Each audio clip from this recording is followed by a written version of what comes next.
Compass Mining makes Bitcoin mining accessible to everyone. Start mining in as little as 48 hours with our turnkey hardware, online, and mining directly to your Bitcoin wallet within 2 business days. Find out more at compassmining.io and get started now. Hey miners, welcome back to the channel McNallie Money, the new home of power mining analysis. Well, here we have it, Tuesday morning, another massive day in terms of news for the Bitcoin mining space as Core Scientific finally inks that last option with CoreWeave for the remaining 118 megawatts. In addition to that, Anthony's put together some great tables, analytics, and charts that we're going to walk through in today's presentation, and of course, give you our mid-morning market update as the Bitcoin miners are actually starting to recover, very similar to what we saw yesterday. Before we get into all that though, please take a second, smash the like button, feel free to subscribe, and let us know in the comment section below if you're currently holding shares of Core Scientific, what you think about this final piece of the deal, and your outlook in terms of Bitcoin price over the final few months of 2024. Now with that being said, let's get into today's video.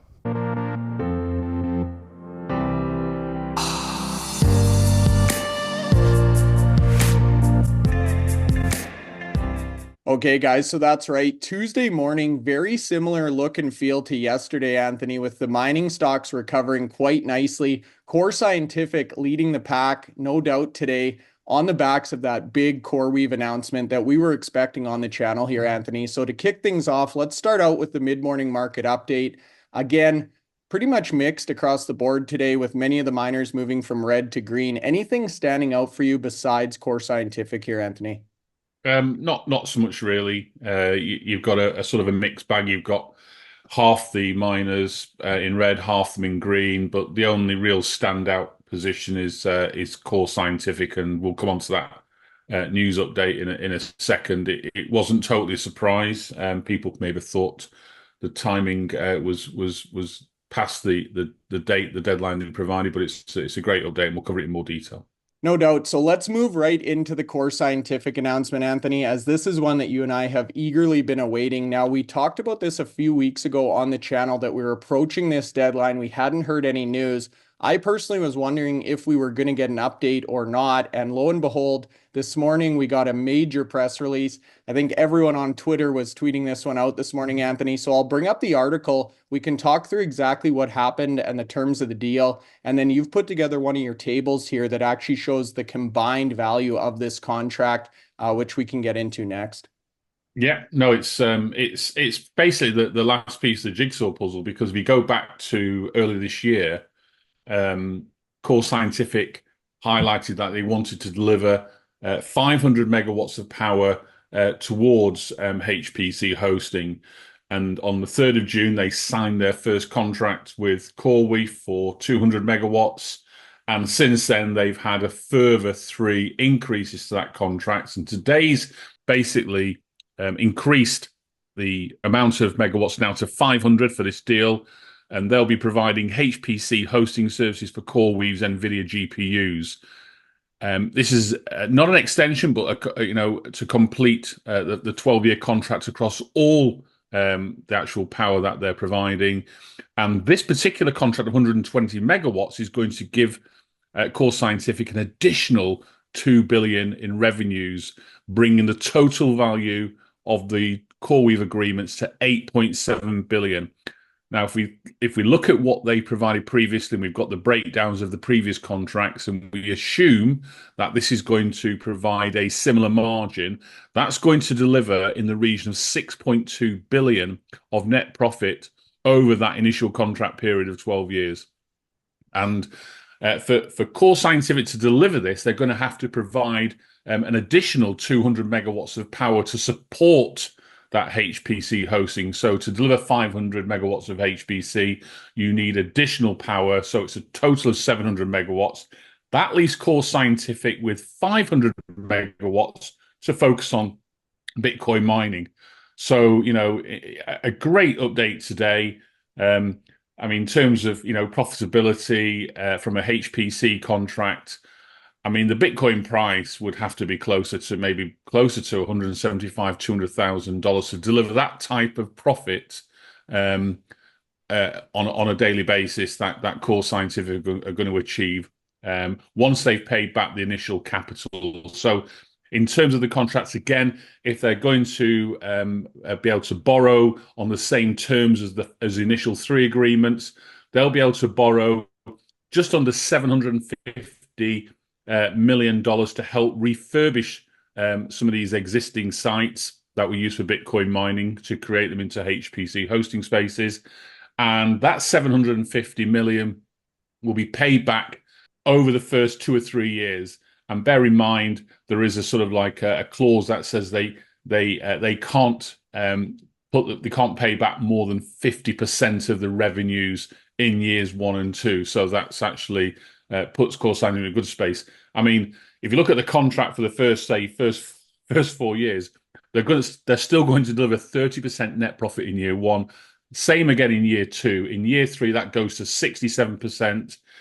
In years 4 to 13, that's 78%, giving you an overall net profit after all costs of 71% on this contract, $6.2 billion.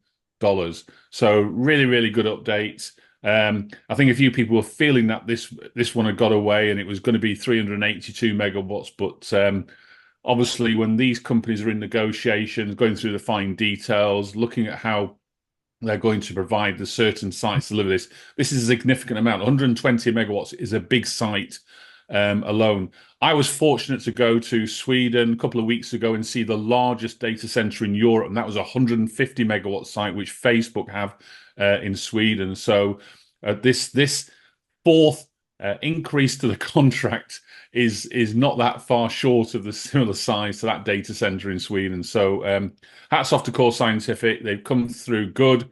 We're still waiting for that second miner to deliver, but Core Scientific have delivered what they said they would do, and they've done it in a very, very quick way. And we've seen the share price today again reflects this positive news as the Bitcoin price is sort of hanging around the sort of 67,200 mark.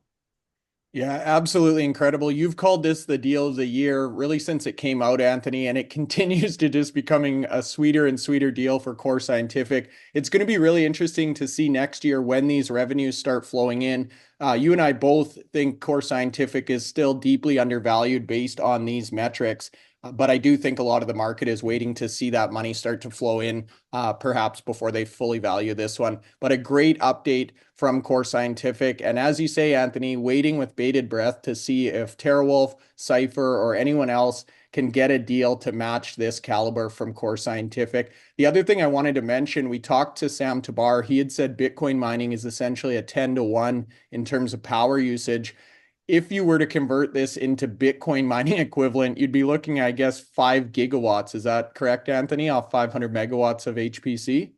Yeah, I mean, in terms of Bitcoin mining, they need 10 times the amount of power to deliver the similar service. So, yeah, 5 gigawatts of power. No mining company's got that. There's a few that have got probably half that amount in their pipeline, as we like to call it nowadays. So you've got the likes of Bitdeer, the likes of Cypher, the likes of IREN, certainly those that have got partway there. But this is a great update. And bear in mind, you've still got 500 megawatts for Bitcoin mining, and they've got 20 exahash of current self-mining hash rate and a small amount of hosting. That hosting is going down. So it even gives Core Scientific the opportunity to install some really more efficient miners into their facilities for Bitcoin mining, grow that hash rate as well once they get the block machines, and then use that spare capacity as the hosting agreements start to fall by the wayside, and increase self-mining that way there. So they've got a two-pronged attack. If anyone thinks they're giving up Bitcoin mining, listen to the Investor Day presentation by Adam Sullivan. Is very, very clear. We are a Bitcoin miner, but we're also there to look at how we can get the best return for our power assets. And this is what it's all about today. We've seen a number of miners since that announcement just pivot totally towards trying to get some sort of a similar deal. We know there's going to be a power demand over the next few years, and these big hyperscalers are looking not just next year, they're looking 3-4 years ahead. So maybe we see another announcement soon. It certainly looks like two of the miners, Cypher and TeraWulf, are having that sort of priced into their share price at the moment. Certainly TeraWulf, I think from their valuation today, if they weren't to achieve a significant HPC contract, people will be scratching their heads as to why they're significantly valued at more some of their peer miners with greater hash rate. So IREN are probably close to half a billion lower in market capitalization, but they've got more than double the amount of hash rate with zero debts as well on the balance sheet, and going to grow another 10 exahash in the next sort of 10 weeks. So I think there's something going to be announced from TeraWulf. The timing of that is, I don't know, but all things aligning to maybe, in the very near future. Yeah, I definitely concur with that statement, Anthony, and I think we may see something in the next week or two here. Now, moving along, we spoke yesterday about the difficulty adjustment today, so a couple hours still away. Looks like it's come down a little bit in terms of the percentage increase, just north of 3%, I believe, Anthony. Yeah, so difficulty is due to change in about just over 3 hours' time. At the moment, it's about 3.6, 3.7% going to increase. So again, it'll go to a new all-time high.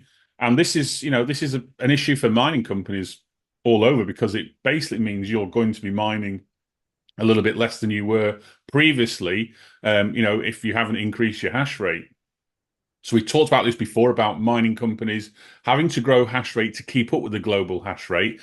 And if we look where we were, back in December, the global hash rate was, probably 60% of where it is today as a nice figure. It was around about 400 to, low 400 to 450 exahash. And we've seen today it's reached, on some days, it's reached 800 plus exahash. So a big difference. We look at the 7-day moving average, it's about 720. We showed that yesterday on the podcast. So if you look at where it was at the start of the year, where it is there, it's grown by 6%. Plus, we've had a halving. So the miners are also already losing out on the halving. But the increase in difficulty, that's another 40-50% reduction in Bitcoin that they're producing. So when we look at the likes of IREN, who've grown their hash rate by 1,700% over the last 2.5 years, CleanSpark, TeraWulf, Cypher, Riot, Marathon, and Bitfarms, these companies have grown hash rate. You need to grow your hash rate faster than the Bitcoin global hash rate. Otherwise, you start falling behind.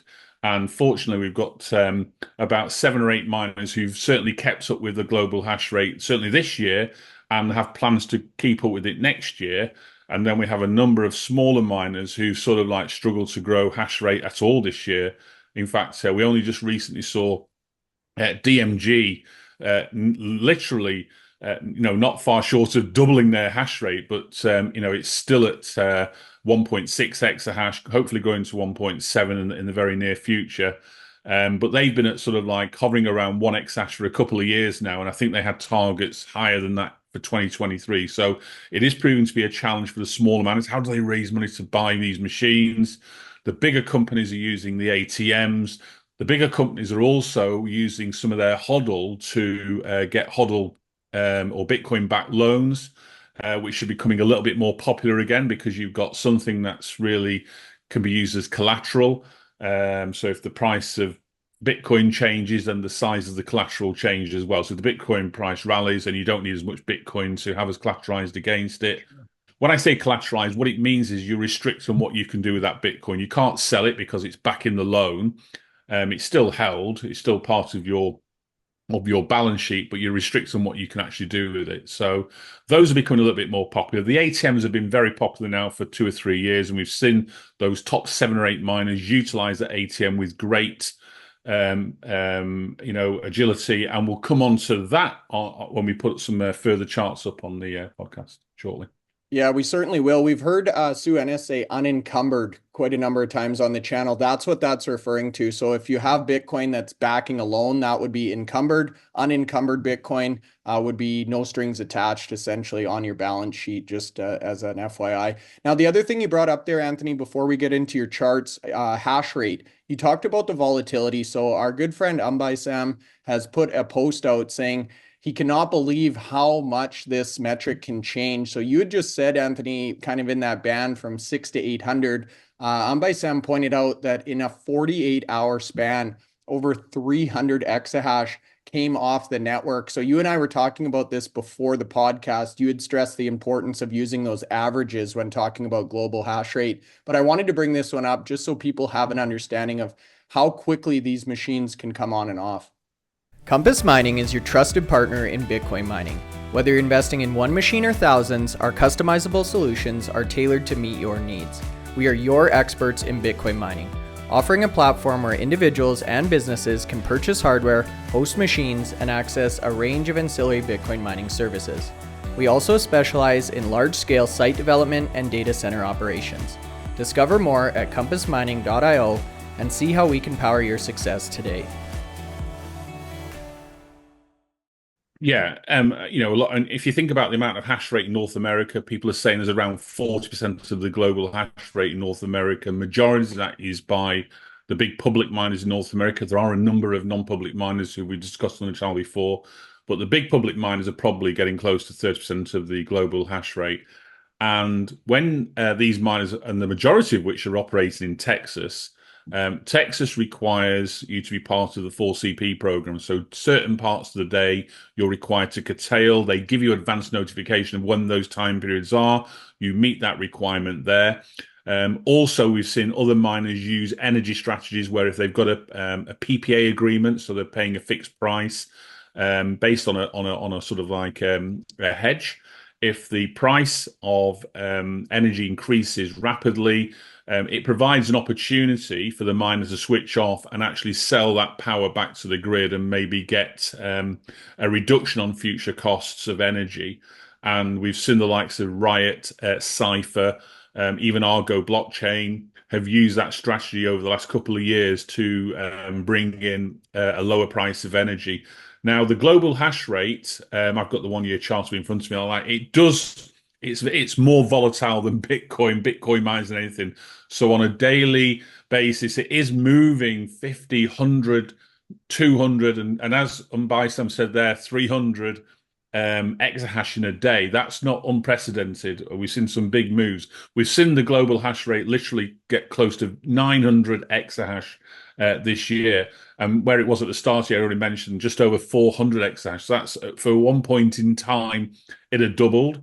If you look at where the hash rate is today, it's closer to 630 exahash at the moment. But bear in mind when miners switch on, when the power rates drop and miners switch on globally, the hash rate increases.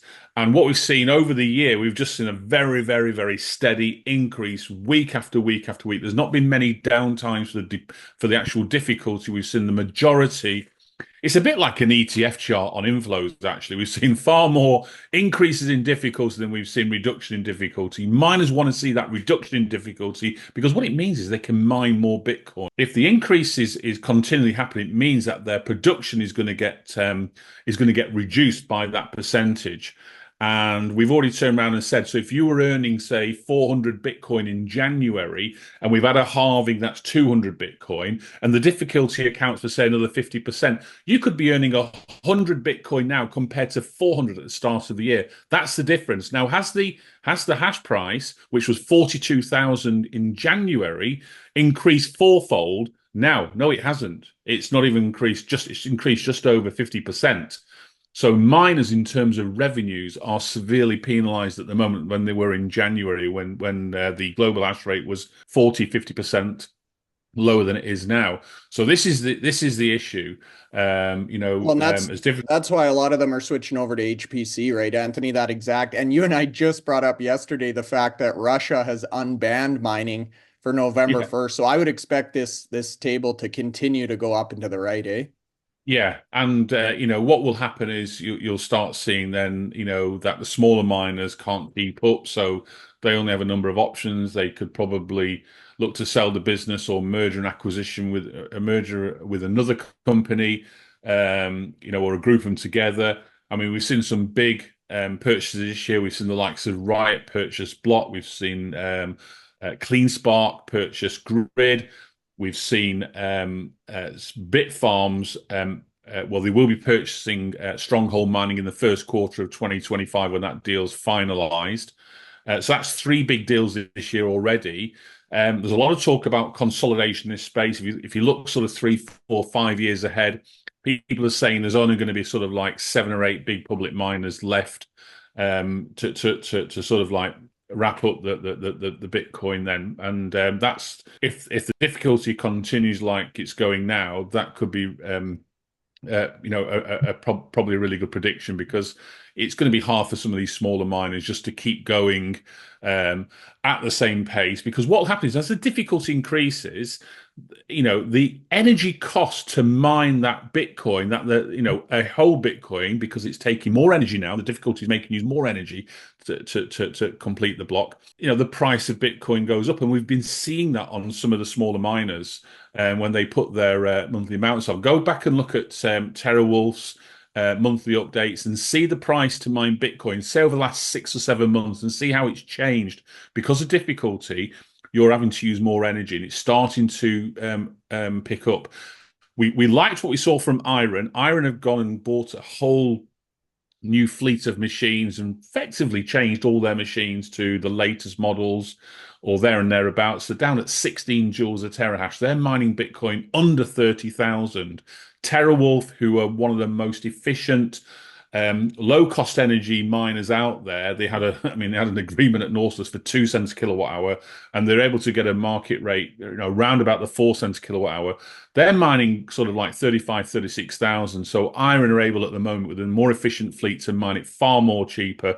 And as difficulty increases, that gap increases as well. So that's what miners have got to do. They've got to source that cheap energy, really cheap energy, and they've got to make sure they've got the most efficient fleet that they can afford to have at any one time.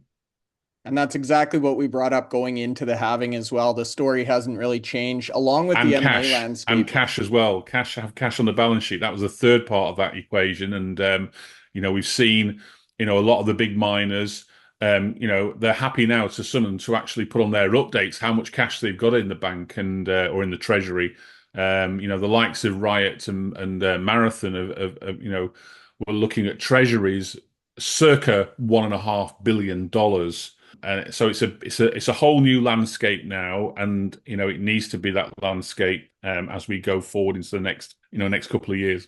Now, Anthony, you talked a little bit earlier about some of the ways that these companies were able to raise that cash on their balance sheet. We've talked a lot about ATMs on the channel. This was a very popular topic. A lot of our subscribers actually wrote in wanting to learn and understand these topics better. So you've taken the initiative to put together some great tables. The first one is basically a summary of all the different types of offerings that are available to these miners. So you actually alluded to some of these earlier. The first one you can see at the market or ATM, so on and so forth. Pipes are also an interesting one, Anthony, that we haven't talked a lot about on the channel. So why don't you walk us through this table, what it means, how to read it, and what people should be looking at? Yeah. So at the market offering is a dilution of shares, but it basically the company can determine when they want to dilute the shares. They'll have some of the big investment banks on Wall Street doing this work for them, but they'll be in control of when the shares get sold. So they'll be saying, when the phone goes and said, right, the price today is at this price, we're going to have to sell this to the volumes at this price. It's down to the company then who will determine how many shares are sold on a particular day. So they've got control over that. They've been very, very successful for all these companies that are listed in the table here. And we can see the sort of like the size of it. Remember, Marathon and Riot were the first to actually list on the NASDAQ, and they're both US miners. So they had a two-pronged benefit from that. And they were able to raise significant amounts of money, and they haven't stopped there. You can see they've both raised over 2 billion just through the at the market offering. Private investment in public equity. This is very much similar to again, it's a dilution, but what this is, it's a dilution for a private sale. So it would be generally at the market price there. And if we think back recently, we can sort of highlight some of the ones. I think Bitdeer had quite a large one with Tether. So I think Tether had 100 million pipe, and then it was a further 50 million warrants that they could pick up on as well. So that was an example of that there. Fixed income offering. So again, we've seen Marathon use this. This is the convertible notes. And so you're basically agreeing to pay an interest on notes, and you also agree on how those notes to be converted, whether they're converted in cash or in for equity. And so again, it's another way of utilizing that. We've seen the likes of Core Scientific recently get, I think it was 440 million of a convertible note for them. I think the issue with Core Scientific, when we've spoken about them quite a lot today, is the fact that having come out of Chapter 11, they probably have to wait 12 months before they can actually go to the market with a formal dilution or an offer to dilute. And so what they're using before that date is, what other levers have they got to play with? Now, they sell their Bitcoin that they mine pretty much on a daily basis. So by using a convertible note, that gives them the opportunity to raise. And that was initially, I think, at about 300, but because it was oversubscribed, it went to, well over 400, I think 440 million.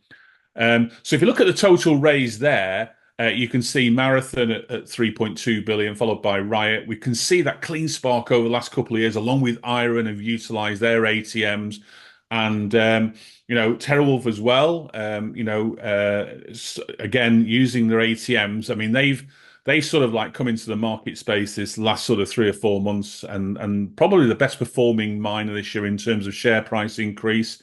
So if they've got an ATM at the moment in play and the share price is hovering around the $6 mark, that's maybe an opportunity to utilize that if they want to have cash ready for this growth in HPC or another investment target for them. But yeah, these companies here are pretty much the ones that I'd expect to see. There are a couple of missing for obvious reasons. Hut or a newly formed Hut 8 Corp are formed from Hut 8 and US BTC. So I didn't have enough consolidated data to go back over a number of years with them. And Core Scientific, because they were in Chapter 11 as well, the difficulty is going back through theirs. It's all a bit sort of like what happened before Chapter 11, what was agreed after Chapter 11.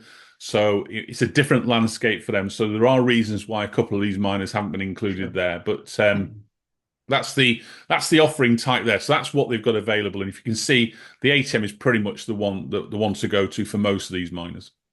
Yeah, I'm glad you brought up some of the stipulations around the ATM, because a lot of times we'll hear companies aren't using them, whether they want to or can't, but there are some specific stipulations. That was one of the main reasons that Hut 8 Corp was based in the United States as opposed to Canada as well. And we've talked to some of the other CEOs about making a similar move there.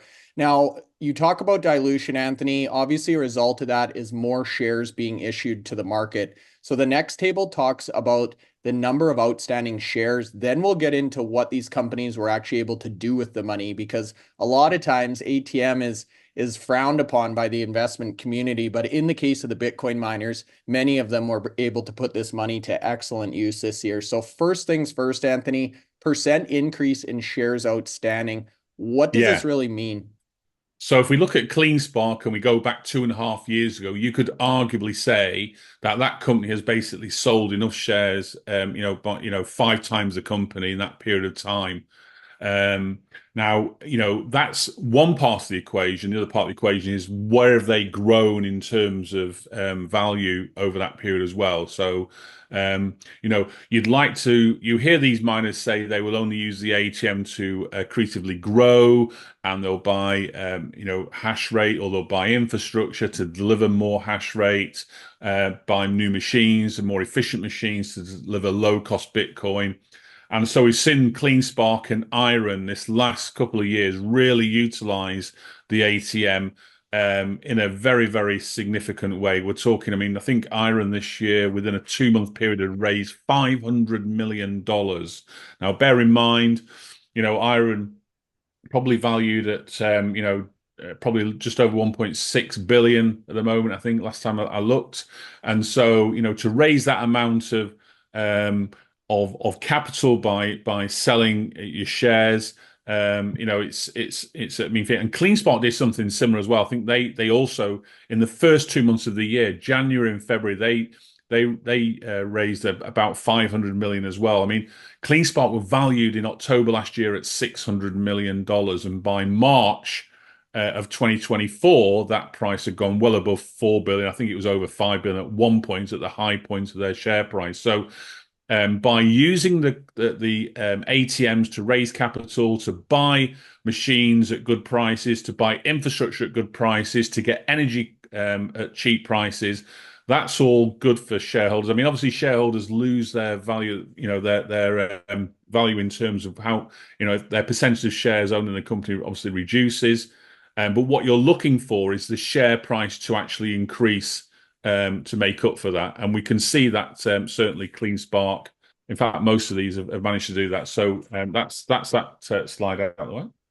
Gotcha. And good point about the percentage ownership. What I like to say is it's the same owning 10% of $1 billion company or 5% of a $2 billion company, but a lot of times people dislike that percentage decline. Now, the next chart here, again, a percentage chart actually talks about the percentage increase in hash rate.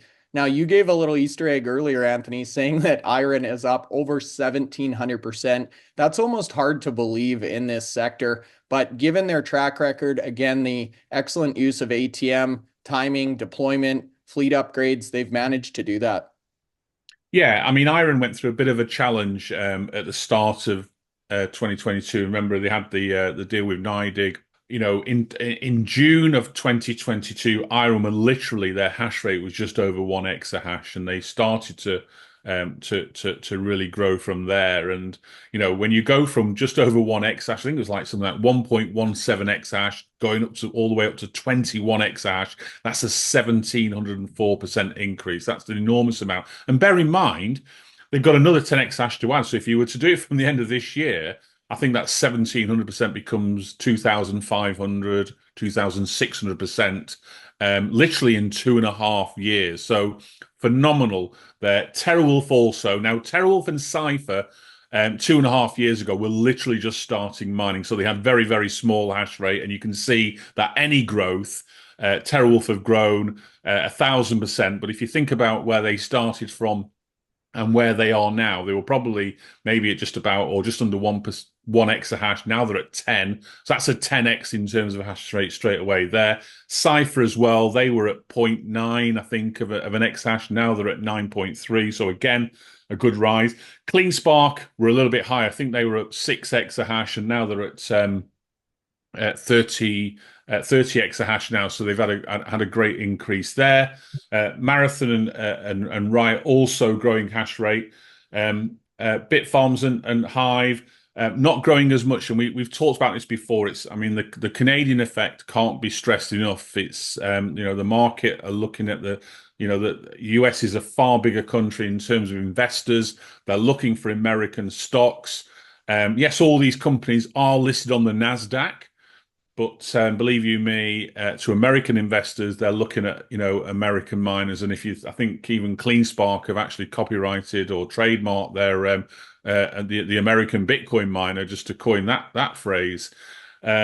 Fortunately, IREN have managed, as an Australian miner, have managed to sort of break that cycle a little bit, and they've grown their hash rate, grown their market capitalization, and managed to deliver some really good growth using the ATM very effectively.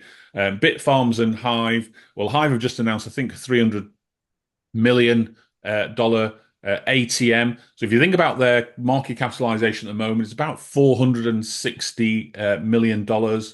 And so with an ATM of 300 million, even if they sold that whole 300 million, and bear in mind, you've got to try and do this over a period because you don't want to spook the market by putting lots of shares for sale on certain days. You've got to try and basically sell shares when people are buying shares, and therefore the trading volumes don't recognize there's lots of sales going on. It's a sort of a mixed bag. And so even if they were to use that whole 300, that takes them, to about 700 million. It's like, how do you get from where they are at the moment to join that big group where most of them are advancing towards not 1 billion, but 2 billion, 3, 4, and 5 billion.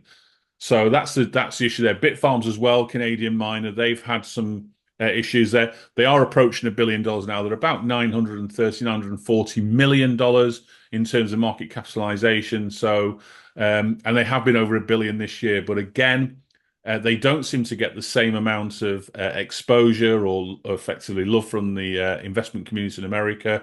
We certainly like them because Bitfarms and Hive, if you were to put this as a production table, they'd be 1 and 2. So, certain metrics, those two come off really well. Hive in terms of costs per Bitcoin, in terms of what they spend on G&A, so salaries and all the incidental expenditure, probably one of the best miners for cost management. So, but what they haven't done over the last few years, they haven't attacked the ATM. They've done a very, very small amount. I think if we looked at the previous slide, it was only 44% increase. Compare that to CleanSpark, who are at 501.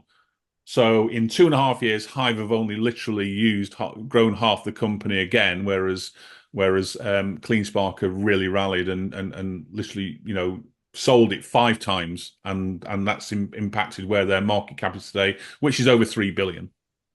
Sure. Now, it's interesting you bring up the American or Canadian effect. There's also other implications, including the inclusion in indices. So we've talked about that as well. And a lot of times these investment banks have certain stipulations in terms of the type of stocks, the size and volume share price needs to be at before they can actually invest. So for example, maybe they only invest in billion plus companies or only a certain amount of volume. So definitely some good points there, Anthony. Now, as an extension of that table, the next one talks about enterprise value to current hash rate. So these companies have obviously used this money to grow their hash rate. You've talked about enterprise value compared to market cap as a more true metric. This is really looking at those two metrics together. Yeah, so enterprise value looks at the market capitalization. It adds any debt or any types of debt or minority interests to the market capitalization, and then reduces it by the amount of cash.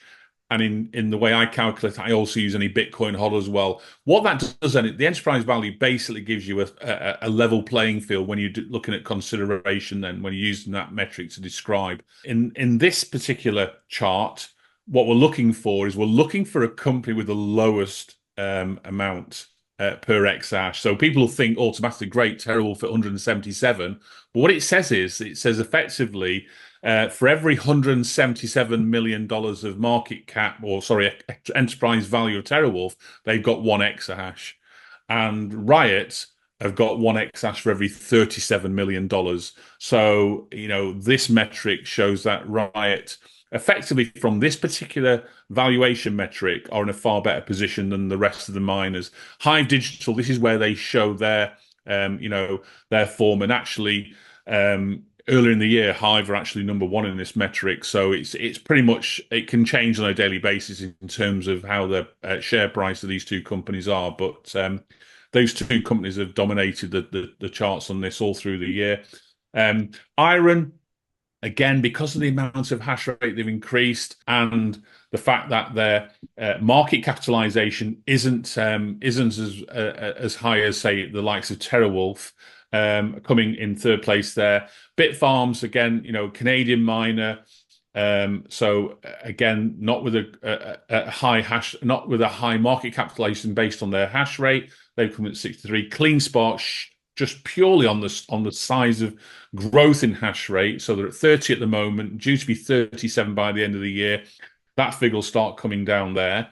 And then you've got the likes of Marathon, Cypher, and TeraWulf. So Marathon, we know, have got a big market capitalization because they were effectively one of the first big miners to go on the Nasdaq, get all that advanced capital, so the company could use it to grow hash rate. They are the biggest hash rate at the moment. They're about 37 exahash. I don't think that includes the joint ventures either. So it's probably heading towards 40 exahash. They've got a target of 50 by the end of the year. I'm assuming they're going to put some replacement miners into their facilities to grow that hash rate. So you don't need to find additional facilities, but you can replace some of the less efficient miners, the S19s, with maybe the S21s XPs. That gives you twice as much hash rate. And so we'll probably see Marathon do that. Cypher and TeraWulf. Now, what you've got to remember is these two share prices have done really well this year in terms of growth because of the HPC connection. Now, none of them have announced a contract yet, but I firmly believe that at least TeraWulf has priced in effectively a HPC deal that will be announced soon. They've literally stated they're not going to grow, or give a growth target for hash rate next year, whereas every other miner pretty much has done for 2025. They haven't. They said they're going to focus on delivering HPC. They are delivering a 20 megawatt facility at the moment, followed by a 50 megawatt facility. They've just sold the Nautilus to give them, about $90 million in capital to help support that there. So as I said earlier in the podcast, I'm expecting something to happen there. Cypher Mining too, with all the sites they've been purchasing with options over the last few months, 1.7 gigawatts of power available. I expect them there. So bear in mind, some of these miners do have other businesses. And actually, Hive have got a HPC business that delivers around about 10 million analyzed revenues. So if you were to take that element out of their figure and a portion just for self-mining, that 39 becomes even lower than where it is at the moment. Same with IREN. Of those there, the rest of them are at the moment pure play, but we know that TeraWulf and Cypher are geared up for a contract. Yeah, I was going to bring up the HPC component because that's really the missing piece of this chart specifically. And again, you guys, one individual metric, so take it with a grain of salt. The final one we have here, Anthony, before we wrap up, is percentage increase in market cap. So very similar to enterprise value, but this one shows you the full value of the company. One of the main metrics many investors actually use. So walk us through this one as well, Anthony. CleanSpark, TeraWulf, and IREN in the top 3 spots there. Yeah, I mean the key to looking at this one is really looking at the at how Bitcoin has grown in its market cap from June 22 to October 2024. So Bitcoin itself has grown 212%. So what we're hoping for, that these miners have used that ATM, used their ability to raise capital through the various levers that they've got to grow their companies, and also then grow shareholder value. So you can see that CleanSpark, significantly grown more than the Bitcoin price has grown. So they're in a positive position there. TeraWulf also, for the great run they've had this year. In fact, all these miners, with the exception of Hive Digital, have outgrown Bitcoin. I mean, Hive, we spoke about them. They've been doing things more in an organic way. They haven't really grown hash rate for a while now, apart from adding, maybe 1,000 machines every month or every couple of months, and actually rotating machines. So they've been replacing their actual fleet this year as well. So whilst focusing on HPC, so we've not seen the growth there. They've just announced this 300 million ATM. So maybe as we go through this bull cycle, the share price increases, they can utilize that ATM, get good share price for their ATM shares. That'll give them a help to boost their hash rate, which by the middle of next year, when they come online in Paraguay, should literally double from where it is today. So at the moment today, it's at 5.5 exahash. They're looking to get to, I think, about 12, just over 12 exahash before this time next year. So that will help their position. But we want to see. Obviously, we've seen some of these miners not just grow a few exahash, we've seen some of them grow that amount in a month. I mean, Riot, over the last 2 months, have probably put on at least 10 exahash in terms of growth there. CleanSpark as well have grown significantly this year. IREN have grown from 6 at the start of the year all the way to 21. That's 15 exahash just this year. So some big changes. So we're hoping that Hive can sort of, get the Paraguay infrastructure built, which is close to the Bitfarms facility, get the hash rate up and running there over 12. Also, they're focusing on HPC, deliver, a bigger target in terms of annualized revenues on that there. And hopefully they can get closer to joining this big group. Hopefully they can. And we've talked a lot about Bitcoin miners being a leveraged play on Bitcoin. This is exactly what you mean, you guys. So when we say they're 3 or 5 times levered or whatever, you can see the price of Bitcoin 212% increase, while some of the miners are up in excess of 1,000%. So great data today, Anthony.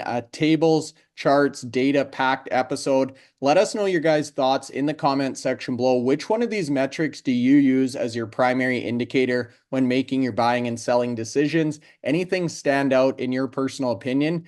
And let us know your price target prediction on Bitcoin heading into the final few months of the year. If you're not subscribed, feel free to join. Smash the like button, and we'll see you back here tomorrow.